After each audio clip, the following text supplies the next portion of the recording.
naniniwala ka? Nasaan yung mga pera mo? Yung alahasing mga titulo ng mga lupang binigay ko sa'yo?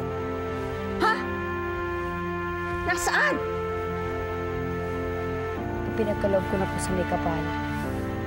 Ano namang kagagahan yan? Bakit mo binigay sa kanila? Ang dami, hindi biro yung binigay mo, ah. Pintangan ko pa lolo mo. Ano ka? Hindi mo naiintindihan, Paloma. Niloloko ka lang ng mga taong ito. Kaya ka nila hinihikayat. Kasi mayaman ka. Ibubulsa lang nila lahat ng mga pera mo. Hindi mo lang maintindihan dahil taga-sanlibutan ka pa. Nasa ilalim ka pa ng demonyo.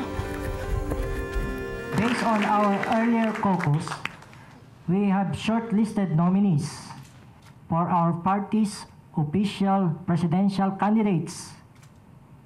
And they are Senator Leandro Montemayor,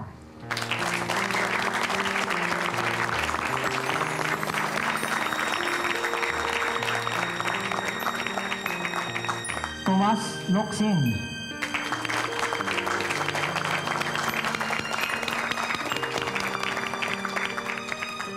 at Iluminada Montemayor. Salamat po. Sandali lang po. I beg for your indulgence.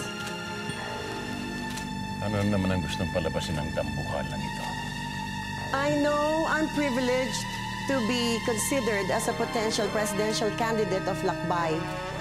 But after much consideration, napag-isip-isip ko po dahil sa paniniwala ko sa kakayanan at kagalingan ni Ginoong Tomas Locsin, I respectfully ask the Secretary General to erase my name from the list of nominees. Mas mainam pa po sa akin ang suportahan na lang ang isang taong kasing galing ni Mr. Tomas Locsin na siya rin karapat-dapat sa mga botong ibibigay sa akin. Salamat po. Salamat po.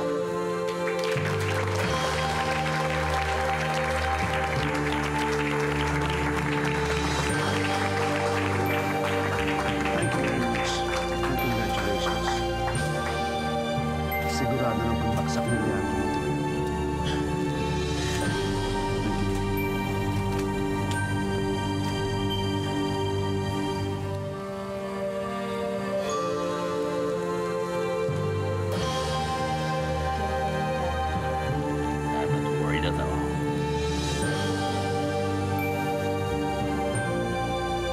Dahil po sa pagbabago niyan, dalawa na lang po ang pagpipilian para maging standard bearer ng Partido Lakbay.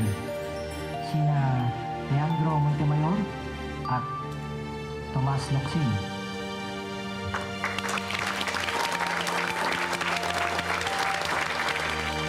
Party mates, ladies and gentlemen, it was not easy, but now I will officially announce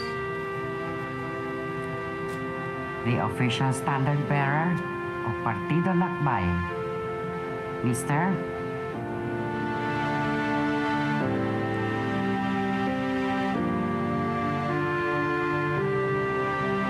Tomas Locsin.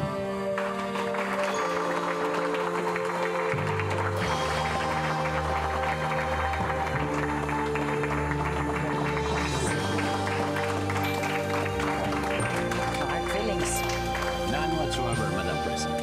Thank you. Thank you, Senator. How does it feel to be a loser, Leandro? The fight is not over yet. Patay na ang kalabaw, nilalaban mo pa ng swagan. Sayang, Daddy. Sana hindi mo kami pinagpalit sa kabit mo yan. Sana maayos pang buhay mo ngayon. Sumusobra na talaga kayo. Nakadapa na ang tao, tinatapakan nyo pa. Aba, huwag ka nga umastang asawa sa harapan ko. Nakatira man si Leandro sa'yo, kabit ka pa rin hanggang ngayon, Alicia. At yung ba ang pinuputok ng butsi mo, ha? Hindi naman kami naiingit sa inyo, eh. Aba, matapang ka na ngayon, Alicia. Bakit akala mo ba may pera pa itong si Leandro? Bakit? Kailan ko hinabol si Leandro ng dahil sa pera niya? Umpisa lang ito. Marami pang susunod. Tyler, sweetheart, masama sa'yo magalit. Baka makunang ka. Leandro talaga. Kala nila mababagabuntot ko dahil sa ginawa niyo sa akin. Hindi pa ipinapangalak ang taong pipigil sa akin.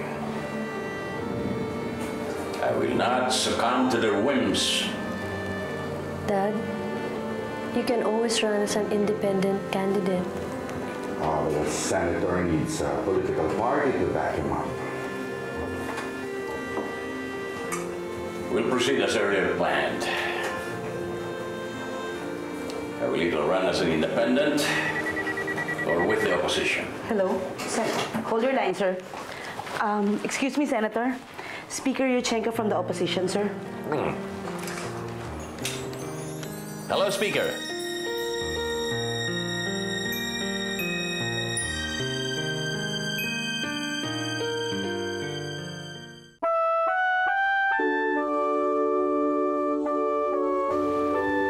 Dad, I really feel that you could have been the standard bearer kung hindi ako naging press secretary. Mas maaasikaso ko kayo, kagaya ng governor pa kayo ng San Dionisio. Amanda, parang hindi mo naman alam how politics operates. Hindi mo alam yung mga taong nakapaligid sa'yo. Pero Dad, nagigilty talaga ako. Parang gusto ko tuloy mag-resign. That's stupid. Mabuti nga yung nandiyan ka sa opposition. Ikaw ang magiging tenga at mata ko sa mga plano nila. Pero Dad, hindi ko masisikmura sa mga ayon dun sa tumasuloksin na yon. Kagaya ng ginagawa ni Mami, hindi ko kaya yon. Oh, bayaan mo na mama mo. Ang importante, nasa akin kayo.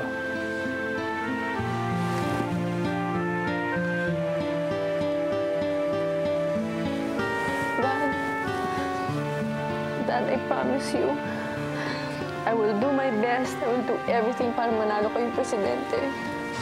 Pakakainin natin ang alikabakang tumasloksin na yan. That's my girl. Matapang.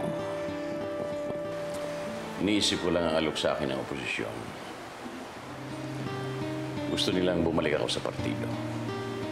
Yun ba talaga ang iniisip mo, yung nangyayari pa rin sa convention? Alicia, ang politika ay parang sugal.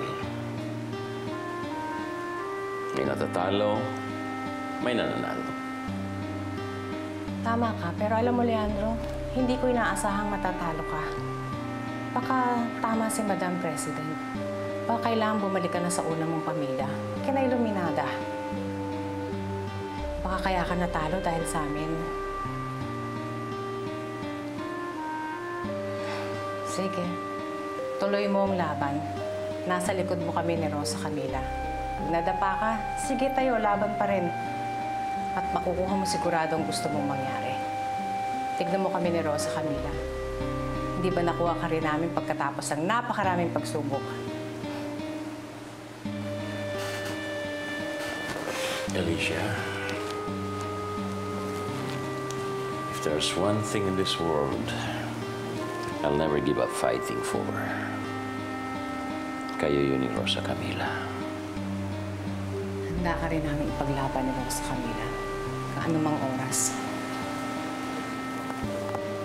Ernestina, as I told you categorically before, my loyalty to the senator, hindi mo mabibili yan.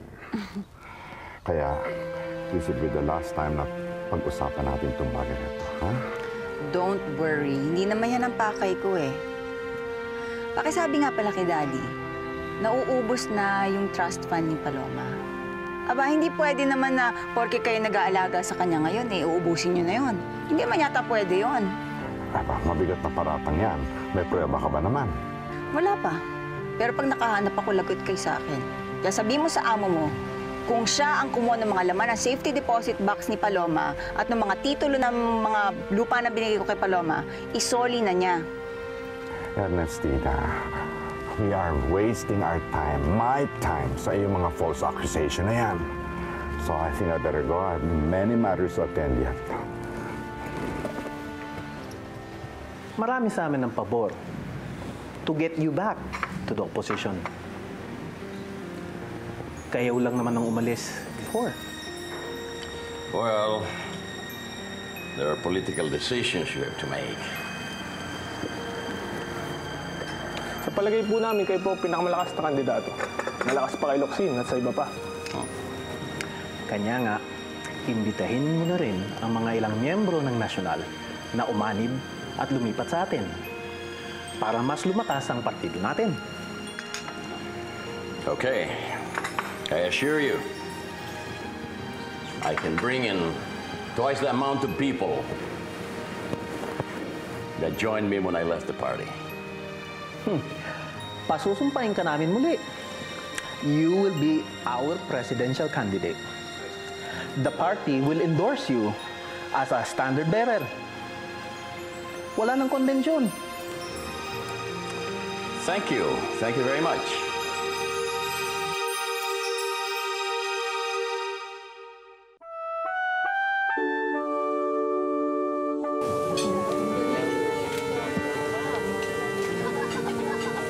Akala siguro ng Montemayor na yan, siya na may-ari ng Pilipinas. Alam mo, without knowing it, 20% lang palang nasa kanya. Dahil ang rest ay nabili ko na. Para na rin siya nag-suicide kapag tinuloy pa niya ang pagtakbo niya. He may be popular, pero wala na siyang pera, Pupulito. Bankrupt na siya. Kawawa naman si Montemayor. Alam mo, pag nanalo ko, gagawin ko siyang PCSO. Para wag naman siyang mamulubi. He will be the first beneficiary sa mga charity works ko. Excuse me. Oh, Illuminada is there. Let me meet her.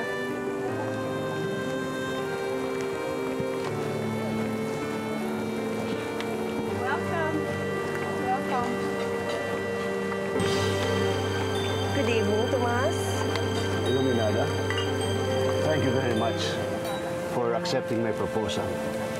Alam mo, I'll always be grateful to you. Sinabi ko naman sa'yo, just give me time. I just wanted to make it grand and dramatic. Pero hindi ko ginawa yun para sa'yo, ha? Ginawa ko yun para ibagsak si Leandro. And we did it. Well, I'm just starting, darling.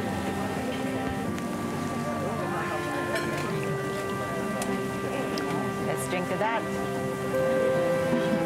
Cheers! Cheers!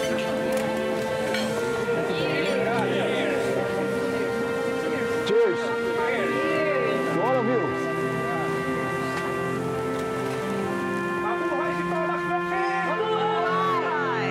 Thank you, thank you. Supo kaya.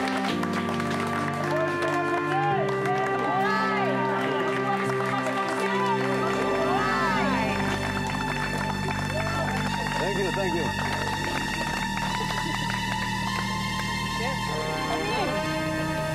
Hello. Good evening. Good evening. Good evening.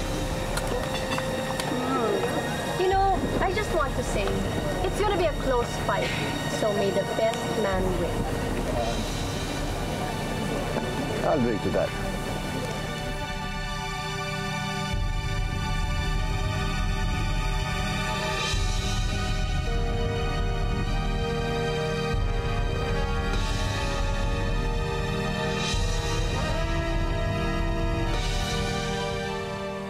To fulfill all my duties To fulfill all my duties and responsibilities and responsibilities as a member of the National Party.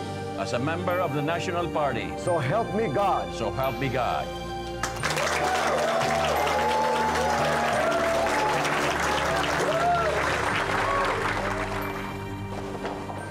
Morning, Senator. Morning. Sam, good news. Narito po ang dokumento na napuslit ng ating contact sa office ni Tomas Locsin. Hijo de patatas. May kalokohan din pala ito si Tomas Locsin. At gobyerno pang ninanakawan. At nasa atin din ho ang original copies niyan. Good. Kailangan baguhin ko ang speech ko sa Businessman's Association. At Asturias, tawagan mo lahat ng TV stations and major broadsheets. Kailangan nandoon sila lahat pag pinasabo ko itong bomba kay Locsin. Copy, sir. Habang ang lower at middle class ay patuloy na nagbabayad ng tamang buwis mula sa kanilang kakarampot na kinikita. May mga mayamang negosyante naman na sobra-sobra na ang kinikita, pero hindi nagbabayad ng tunay na buwis sa rentas internas. As a matter of fact, there is one tax cheat. One tax cheat who is even seeking the highest position of the land. So he will be untouchable in his tax evading scheme. So therefore, I challenge Mr. Tomas Locsin, the owner of some 30 corporations, to face the Filipino people and tell them why he hasn't declared his true income from his 30 corporations and paid his taxes correctly. I dare Mr. Locsin to file a libel charge against me. Because here, I have true copies of his true income. And here,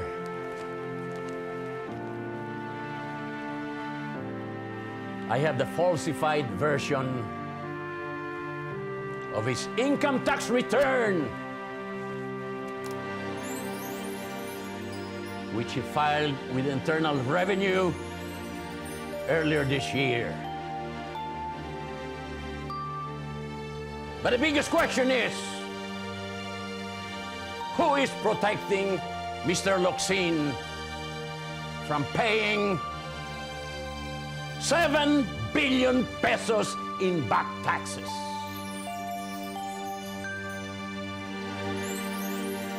Paano niya na manipula na 100 milyong piso na lang ang babayaran niya sa halip na 7 bilyong pisong utang niya sa gobyerno?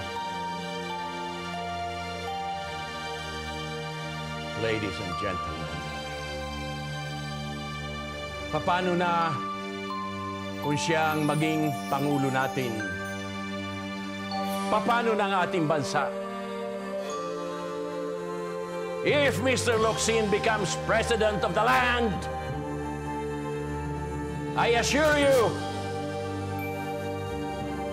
we will sink deeper than the Titanic.